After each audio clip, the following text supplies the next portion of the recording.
Go. How many in this room have a computer? That's wonderful. You know, 8 years ago, 5 years ago, you asked that question, you got a quarter of the room going, yes. How many have a laptop? How many of you take your laptop to at least half the shows or bourses that you go to? Good. See the hands go to them. This is the technology that is today, right now, of taking your laptop with you. Because if you take your laptop with you, you then can turn around and can really see your collection at a bourse, at a show, see what you're missing and see what you got. We all, when I started out, we bought a piece of paper, we wrote what we really wanted, what we had, and we walked around a show to see if they had the items. Here you really will have them. Now, I built my collections over half a century, so you can see that's just German. I only work with one country, basically, but I get brought into other areas. I do ephemera, you can do ephemera collections, you can do collateral collections, you can do German collections. And when you say Germany, people go, well, do you have collections? I say, yeah, I have Canada, I have Germany, I have US. I've finished Germany, I'm now working on Canada, I'll have that finished. And then I'm going to start Australia, and I'm asking, what are they talking about? That's just Germany over there, and that's 5% of Germany. Because you can go to Germany all over the place. You can do by postmarks, you can do by cancellations, you can do by rates, you can do by stamps, you can do by all kinds of ways, and you're still in Germany. And by the way, Germany's all over the world, because if you do Zeppelins, then you're using Zeppelins flying all over the place, and you can get covers from literally every country in the world. Now, so you start, this is my problem, I think everyone has it, one of the big problems amongst many. Have you ever bought something and you put it in an album or a stockbook or on a shelf someplace in a box, and a few months later, you decide you want to find that item, or where did I put that? Did I put it in that album, or did I put it in the stockbook? And you're running around wondering, I lost this item. I don't know where it is. You ever have your husband's running, you know what that's like? And I'd wake up at 2 o'clock in the morning saying, I think I know where it is. And I go dashing out of bed into my album and figure out where I stuck that particular piece. By having a computer, that's eliminated. Because when you get the item, you enter it in the computer, and you enter where you put that item, in what album, in what stockbook, in what page. I have spoken to dozens of people who collect stamps, and collect covers, and they all have the same problem of missing where they put something. They can't find it. I know it was there. I want to add to it. Or where do I put this? How's it going to be? Well, this little gadget gets the way. So I'm going to now go to you and show you what I'm talking about. So, now, let's go there. Let's go. Okay.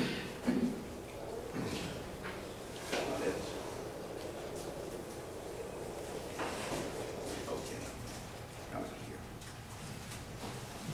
But you can't find it without the computer. Yeah, that's basically the right way, folks. Hold on 1 second.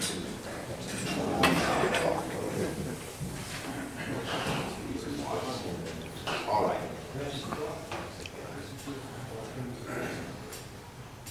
Now, I've set up my collections using a computer over many, many years. I didn't buy a program. I made the program up myself.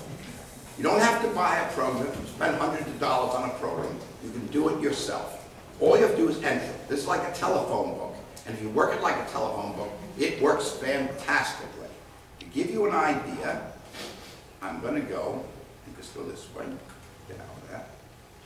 Now, start out by doing something like this. And what this is just all the areas that I move through. I not only have stamps, but I do ephemera collections, I do library, my German libraries are there. Everything is listed here that I want to find out. And if I want a topic, I click on the topic button, and up comes an alphabet. any topic that I want is in this alphabet, at least philatelic topic that I want. So let's just say that I'm looking at a stamp show. So I go under T, which means tag the brief mark, which is a stamp show. And I list every item I've got, all through this, and it goes under the T. So if I'm looking for military, if I'm looking for air or sea, I just look under the alphabet. And this would turn around and tell me everything that I have under the T sections. You can see them coming up here. Now, if, let's say, we're going to go back to tag brief mark, which I cross-reference under stamp shows, so it'll be under S also. Let's offhand just say, now you note there's blue lines here. This is called a hyperlink. And the secret of my inventory system is this thing called hyperlinking. Does everyone know, do people know what hyperlinking is? In a computer, if you want to get quickly to a certain site like Google, you can press favorites and bingo, up comes, you tap Google and up comes Google, as quickly as that. It's quick and fast. But what a lot of people don't realize, there's an internal hyperlink. I'm going to show it to you on the screen. It is on your computer. It is right there. That's a hyperlink, and it says there, insert hyperlink. I'm going to show you how that works in a second. That's the key to this whole inventory system. Now, if you insert the hyperlink and you do it correctly, it locks in place, and you always have this. So I'm going to show you, that's album number 1. Those are all album numbers. So depending on the albums that I'm working with, I just click on that, and all I do is press the button, and up comes that album. I'm going to make it bigger so you can see. Well, I'm at 150 now. I'll take it a little further just so you can see it. We'll go to 200. There. Everybody can see? Now you see everything that I have in that album, and the album is listed as number 1. That's album number 1. And it's marked on the album that is number 1. And you can see it progressing down for everything in album number 1. Now, I showed, in this case, I've laid it out. So you have the date of the exhibition, or whenever, whatever the piece is, where it is, where it took place. I give a little description of what it is, and then I see PC for postcard, or PCC for private postcard, and then I tell you if it's mint or it's used, etc., etc. I don't image everything. I image only what I consider important. Now, here's the little dream about this. You go to a show, and let's say you see something from 1902 Dresden.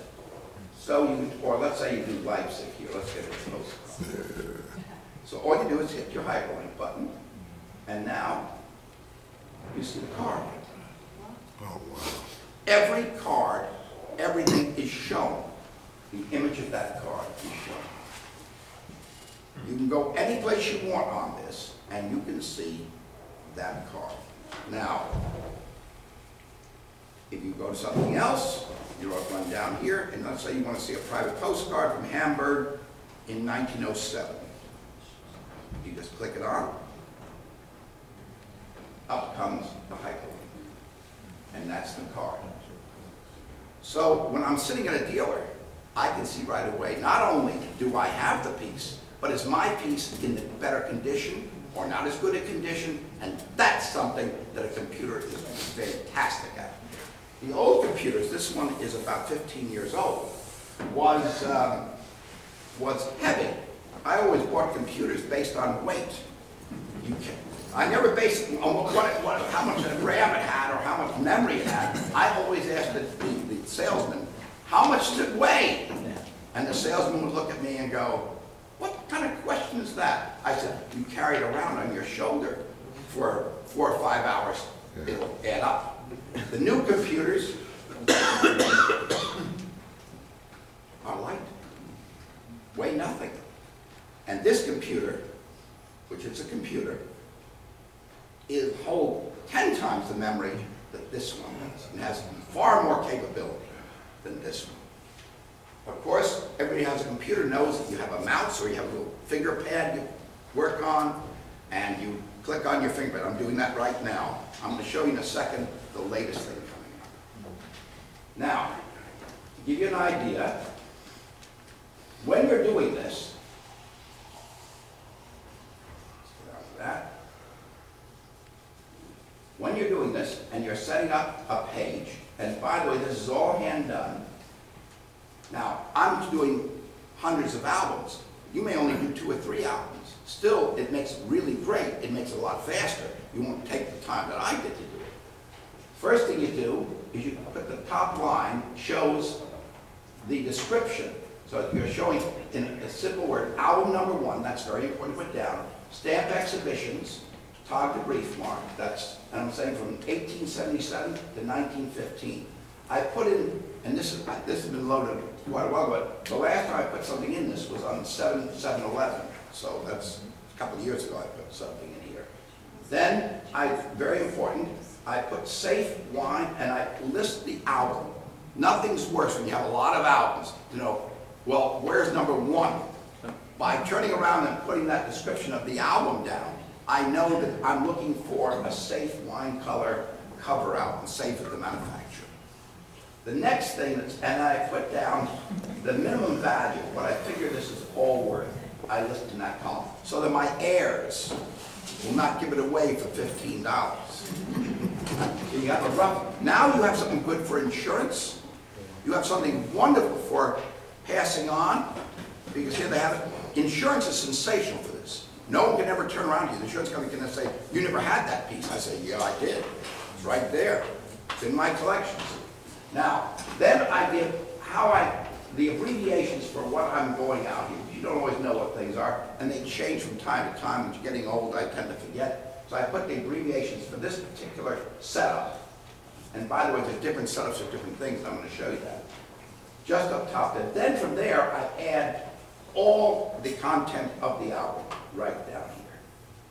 Now, if you're doing a label, L stands for label. You see it says label. You just hit Dresden, 1877, click it on, and up comes the label. So everything is listed. These are a way of quickly, when you go to a show, because the secret of a show is you don't have a time to start to sit at a table with 50 guys like you behind me, all wanting what I want, and you want to be able to get your information very quickly. I can find out probably within 60 seconds if I have it or if I don't have it. In all my collections, I have that ability to do, and that's important. Now I'm going to show you something. Does the name of your hyperlink mean anything? That 1877, is that the year of it? Or? That's the year.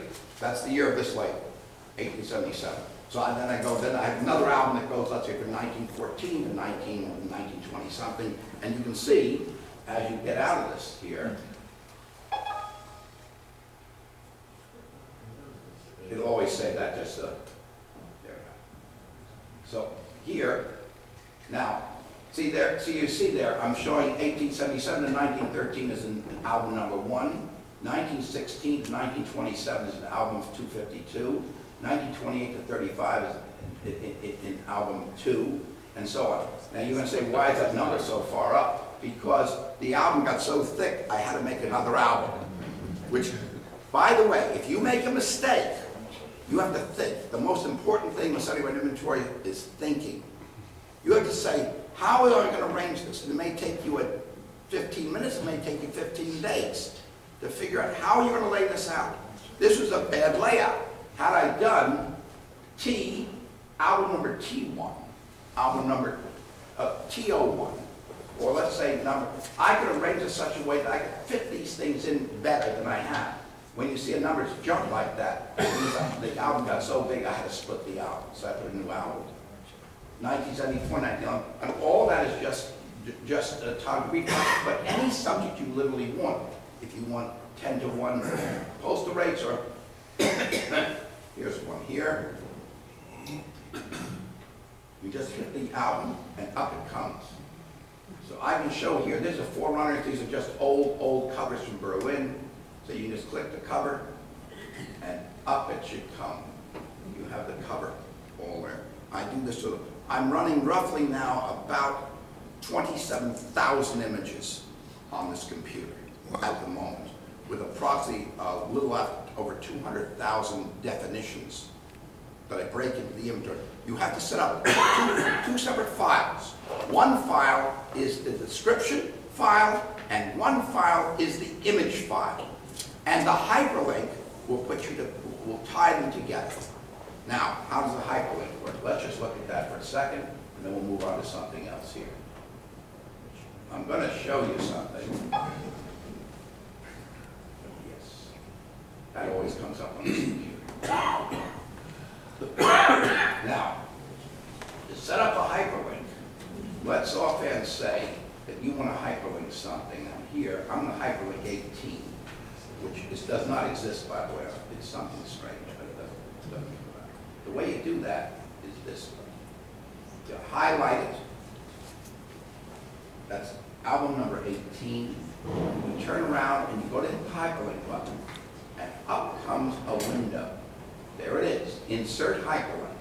So where do you want to insert hyperlink? You're going to go backwards in your mind. The setup of a hyperlink will take you 5 minutes or 4 minutes to set up a hyperlink.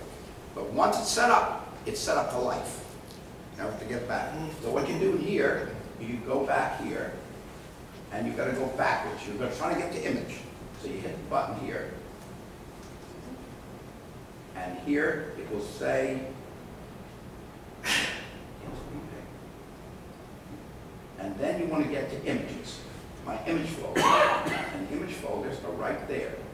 Remember the number 18. See it up there? Text to display, 18. Now I'm getting it out of what's called the inventory folder.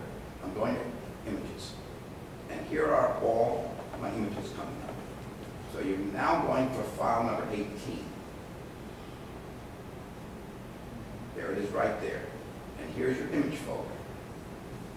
Now the image folders, every picture, these are all pictures, and I put them in an order so I can see them. So if I want to see the folder, I can then hit the image and I can click on it. In this case, I'm just trying to get to the folder. So let's hit back out of that. Just hit here. Let's go to, in this case, numbered albums. We're going to go to SDA. Numbered albums. That's right over here. There you go. Oops. Numbered albums, right up top here. Right there it is. Hit number 18. It will pop up in a second.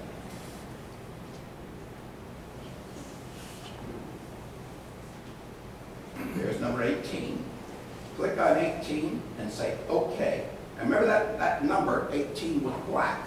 When you click this on, that number becomes red. It becomes blue. See it right there?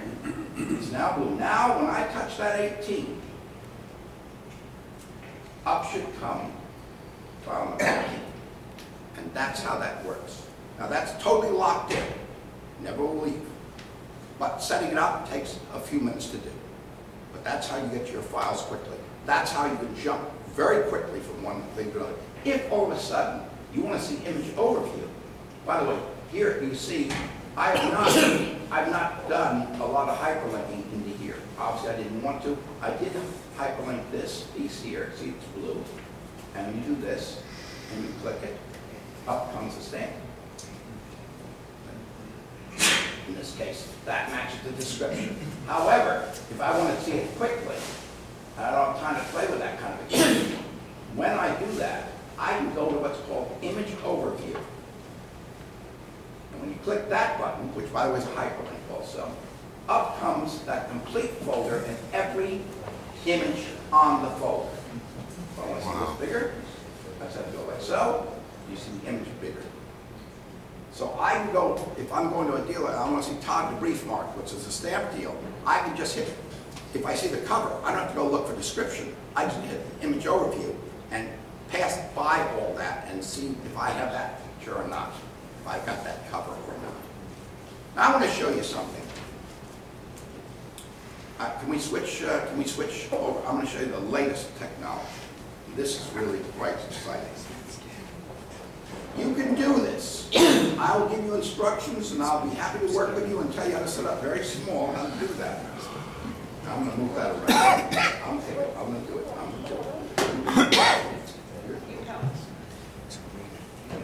This is the latest technology. This is shown in Berlin this year. And while everybody knows about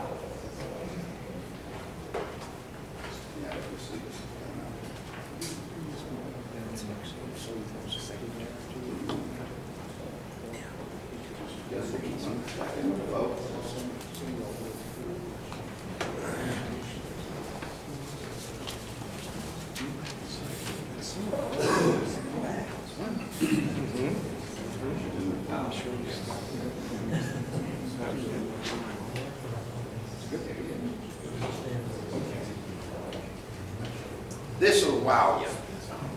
This is the latest kind of technology going. Give me a second. And it should pop up on the screen in a second. It should. This is a touch screen. This operates on a system called Windows 8 by Microsoft.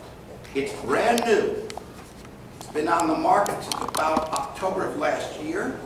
But people are scared to use it because it takes a whole different kind of a base to use.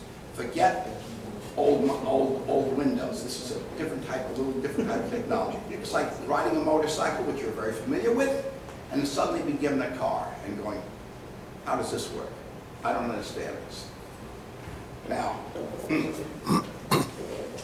we have it?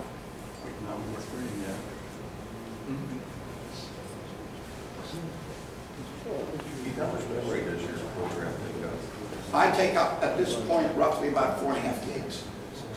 That's nothing. I don't know about how many people here scan things. Good. What are you scanning at? 600 dpi. What are you scanning at?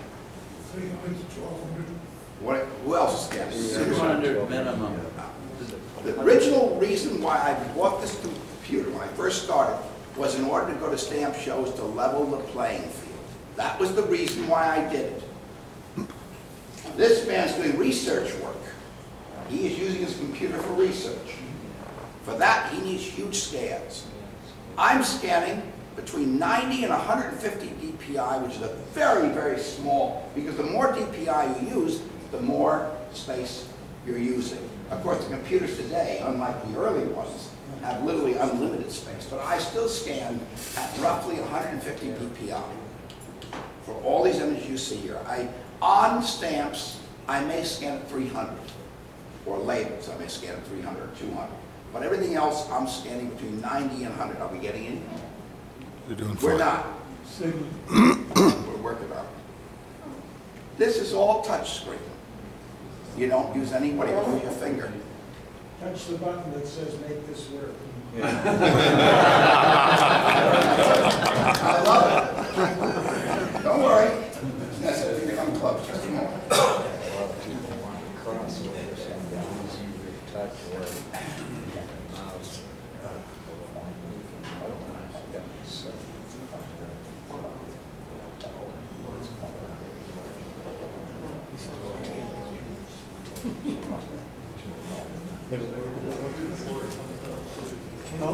Ken, is there more than one USB port?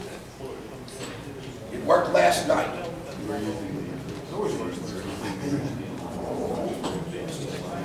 Yeah, HDMI is what we use.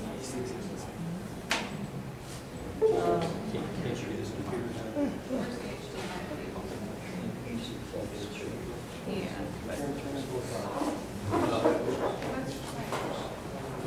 If nothing else works, turn them off out there, turn this one in. Turn this off. Those fails, right? This is a touch screen. Touch screen eliminates your keyboards. It eliminates everything. If you've seen it on the ads, on the, what do you call it? It almost is like a lot of apps all over the set. I got rid of all the apps. I'm not interested in using this for apps. I'm only interested in using it for my inventory show. Can everybody see this? I'm going to show it here. I did. Good. We got it. The genius, don't worry, he knows what he's doing. Yeah. Is that plugged in there? There it goes. Can you turn the lights off? I would turn it back the way it was before, Keith, because more people can see it from more directions, and also it's not reflecting one of these huge lights. That man can't see it. Oh, I'm sorry. Well,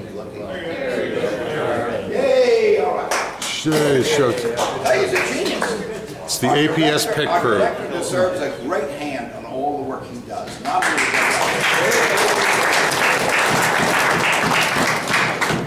now, all you do here is use your little finger. And by touching this screen, come up with the album. Up here is my what do you call it? And here we go again. So this, and now you turn around and just go, let's go to index here. There's the index. Then you can turn around and just touch anything you'd like to touch here. Let's touch R. And there it comes up on the screen. Let's open that screen up a little bit more. And now, just using your finger, you can move down like so.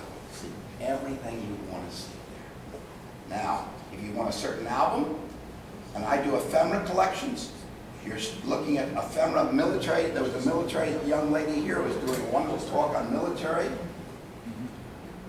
Just touch it. And here comes all your descriptions. And you can see where the blue is what I have hyperlinked. There's the piece. Now, I do anti-German and pro-German. World War I, World War II, Franco-Prussian War, any one of them. You can also turn around and you can see other documents too. Now, keep in mind what you're seeing here is the War Department, all different, just wonderful, wonderful pieces. You can turn around, get out of that. Those are prisoner of war pieces. You can do Red Cross, anything you want to do. This all works with the use of hyperlinking, and just touch it. Just by touching the screen, you can do anything you want. You can turn around and you can say, let's do this one. There we go. That doesn't. Here in this case, I have I've done no hyperlinking. I'm showing concentration camps. But I haven't had a chance to do it. Oh yes, I did one here. Here you can see the covers. That's all done at 150 maximum. I don't do any more. If I want to get more detail, I'm using this strictly to go to shows with on my mini computer. If I want more detail, I can get the best detail in the world. How do I do that? I go to my collection. I see the actual piece. I get a little magnifier, and I can see it very close up of anything that I want.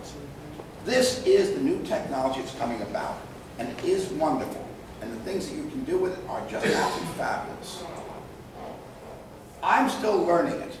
I did do Berlin, and I let anyone pick any subject they wanted to. They came up, and this will be available in the library that you'll be able to sit and play with it now. The next few days, you can come in and give it a test. Give it, as we say, give it a kick the tires. Talk to me. What device do you use to scan the images in? An Epson scanner, very simple. Okay, just a flatbed scanner? Flatbed scanner. You only want to use flatbeds. You don't want to use something that curves or anything like that because that could damage coverage.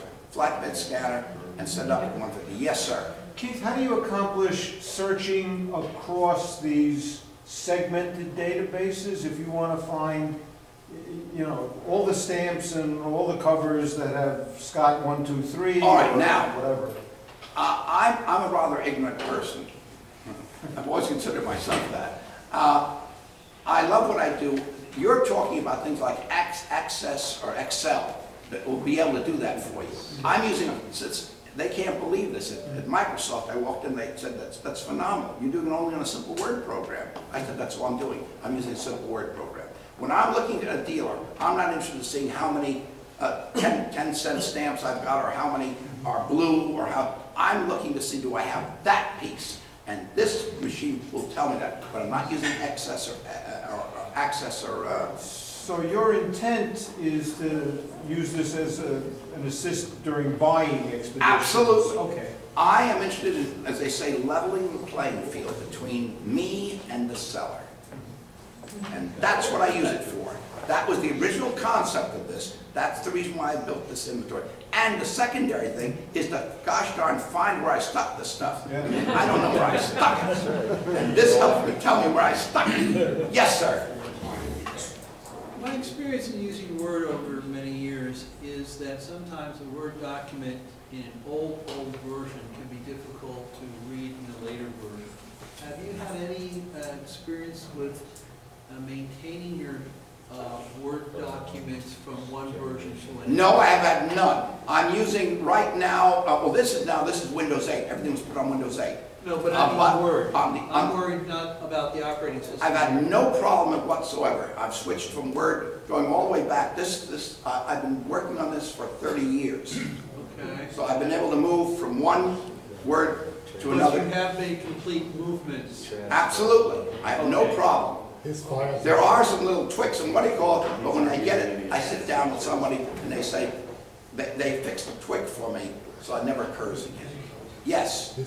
So, if I can understand a little bit about the progression in time, you were obviously collecting for many, many years. Decades. And decades. And then you got to a point where you wanted to mechanize this. So you created, I could imagine, an inventory of what was in the album by typing it in. Exactly and then right. You scanned one item serially to the next in the same album. Absolutely. And you simply Absolutely. When I started, I took an album and I started inventorying everything. First thing you do is you write down, you type out everything.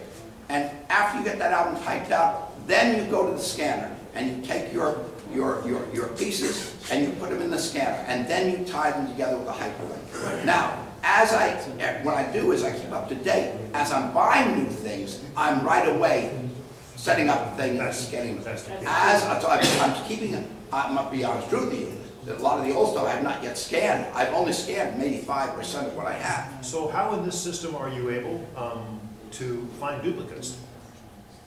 If you have an item in one album and then you discover, oh, I've got something like it in another album over here. Has that happened? Some only on purpose. Okay. I'm the kind of person, you set up a collection. I hate exhibiting. I'm invited to do exhibiting, but I don't hate exhibiting. And I make awards. So I get all the awards I want. I don't have to.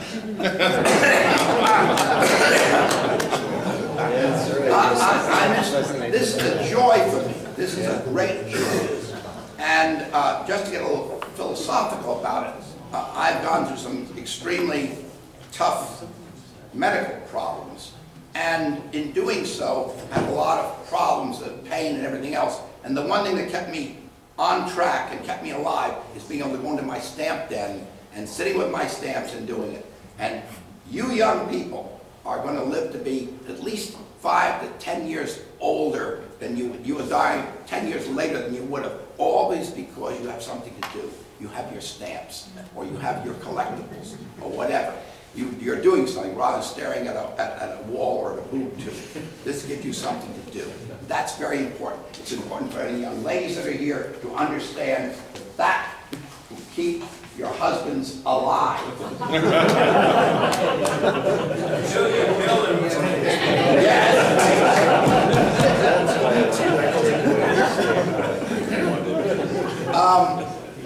I'm going to show you here. Does anyone have a subject within the German area? Censored covers. Censored covers. So you go here under C. And here comes up C. And then you just... My glasses on here. Now we start censored. We've got censored covers with chemical tests. Censored covers to Switzerland, to Poland, from Poland via Egypt. Censored marks German World War I on civilian mail. Censor marks in post-war World War I. Censor marks internal W World War I with a PK. Censor tapes, inflation, currency control. Then you go over here, censor marks other countries. Censor marks German World War II civil mail. Censor marks World War II from other countries. So you're running all these different albums with censor marks. So now you're going to say which censor marks. So let's just say, I don't know, here. Let's do, here, censor marks, World War II, so-called currency control. Let's hit that one. That's what we have. All right. Now, these are control tapes, World War I and World War II. I may have World War I in also, but I'll list it separately. as a separate line. So if I'm looking for 401, it's there. If I'm looking for 402, because when you're looking at dealer's stocks, you're going to go very, very quickly. So if I want to see a certain sensor cover, and these are done, this has been set up, again, you set up the way you want to, which is the nice thing. If you have your own, if you buy an inventory system, you're at the mercy of how that system was set up, and you've got to follow that thing. I don't follow those things. I set up the system the way that I want to and the way that I can read it. I'm setting it up here by date. So here is Hanover to New York. There's the sensor tape. It's a very, very, very early tape. And the reason is because it's only got one sensor. And later on, they did a whole strip. And you're always looking, if you're ever looking for a sensor cover of this type, you're looking to see if you see a 1. That means when Hitler came in, this mail, just to give you a little quickie on this, this was theoretically to look for money. In essence, it was to look to see if anyone was saying anything bad about Germany. So they got in that way. And that was legal to do. So they opened up this sensor. There are 2 different kinds of tapes. They also come perforated and a strip. And the early ones, they used one little label here. This even makes it better because the post office put those on. But 1933 to Hitler came in 33, so about the middle of 33, June of 33 through about 34 November, there was always a single one. I'm looking for those very early ones. The later ones come in with a strip. So you see that. You can go back and look down here. You go, here's 34, here's 36. By 36, let's just see. There's one still using a single. Let's continue further. Here, let's go to here. Let's go to 38. There you see the strips. Oh, yeah. See, they start to strip out at that point. And the minute you see a strip, that's typical. But what makes, it's showing here this is a type 2, which is a difference in the printing. That's just of interest. How many here combine ephemera with their collections? Pay attention. Are you looking around? That's good. Keep looking. There's going to be a talk tomorrow on ephemera, which I will show you how I tie in. And one of the great ones who really brought this to light was Cheryl Gans. If you've seen her collection on Flight of the Hindenburg, you see how stamps and ephemera can work together, and it makes it wonderful. And to some young lady who says, he's collecting those pieces of paper, very interesting. But when somebody sees a ticket from something, or sees a menu from something, or sees something of interest, that excites them. So I run, this is all, just to show you, this is all stamps, but if you start again, you'll note that I do ephemera. And here is another room, and it's just ephemera collections that I put together. All this is ephemera. And literally any subject. I get into prejudice. Unfortunately, when I go to shows, they all wonder what kind of nut I am because I'm interested in what's called prejudiced ephemera. So I'll do anti-Semitic, I'll do Ku Klux Klan, I'll do anti-black, I'll do anti-Catholic, I'll do anti-anything, and they all wonder, I do pro-communist, I do anti-communist. They don't know. I'm sure the FBI has a folder on me someplace. You should see their But that's what I collect. Yes. I'd like to make another point because there's something, I do something similar to this. There's another power you can add to this thing. If you've been collecting, say, postmarks for a long time, and you get auction catalogs, and holy smoke, there's a straight line marking that doesn't look like any of the ones I have. I've never seen it before. You can find a way or make up a way. My way is to simply do everything you've done but do it in red. Yes. For a item I don't own that somebody else had. Here it is, it sold for this much in 1997.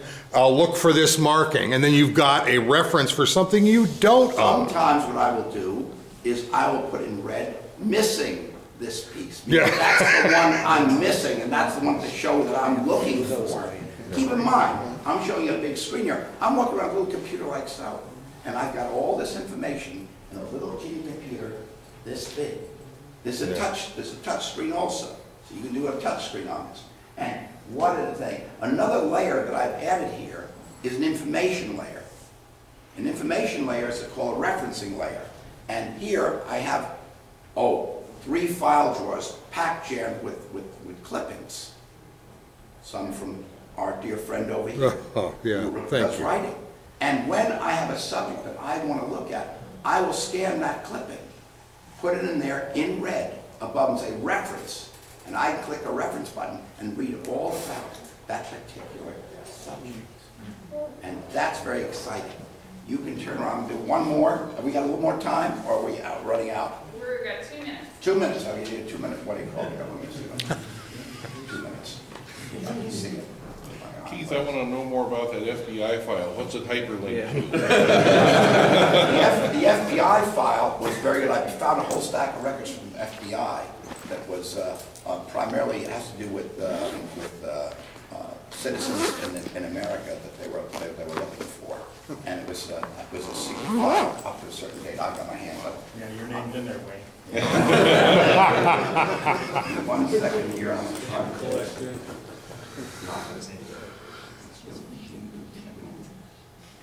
Let's go up here. And let's go right over here to Greater Germany. Let's see if I have it here. Let's try. Now this is, here again, this is the German issues going up, and you have here again other things this does. I have my Michel number, which is the Michel catalog, which is the German catalog. I also do a concordance, so I show the Scott number also, so I can see what the Scott, because in America, most dealers go by Scott, and when you get your big buys, they all operate through Scott. You can see here. And see here, you see the word don't have. Let me show you. Up there. Oh, yeah. Can you see the word don't have? On the 39, it says don't have. So I'm missing certain things. And I try to list what I'm missing. Let me just see if I can find. Here's it. This is it. Note the red line right here. Can you see it? Yes. See the red there? It says reference. This is a whole other file system. It's another layer. So this layer is a separate, again, another file with other folders. So if I want to see something about the second Germania issue, I just have to just do this. And I can see that, and by the way, I can bring it up and bring it down. This gives you some sort of an idea of what you can do with Windows 8. I'll be happy to answer any questions you want later on, but right now I know you've got your classes. How we doing? Oh, okay. I go for grade 2. Thank you so much.